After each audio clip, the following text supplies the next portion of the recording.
The other approach is to raise RUNX1 activity. So we know that with RUNX1 mutations, you're essentially, the stem cell has lower levels than normal of the RUNX1 protein.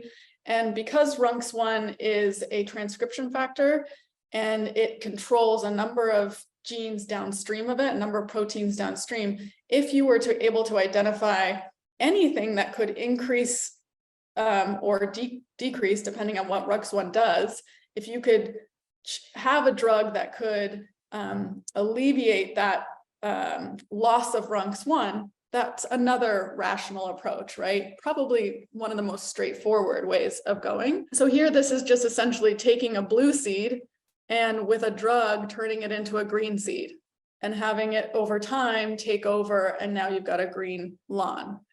So a fairly simple concept. There are some challenges with this approach as well as with every. It's not easy because this protein is such a complex protein and has so many downstream effects.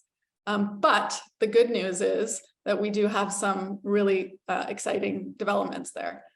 We funded work by Dr. Alan Cantor initially in the preclinical discovery stage, which demonstrated that imatinib, a very old drug that has a clean safety profile, has been around for 30 years, can actually increase RUNX1 activity. And so Dr. Cantor and many colleagues, quite a large group of investigators, are working together to build this protocol. And that's being done through the NIH and in kind of collaboration with the natural history study folks, Paul's group.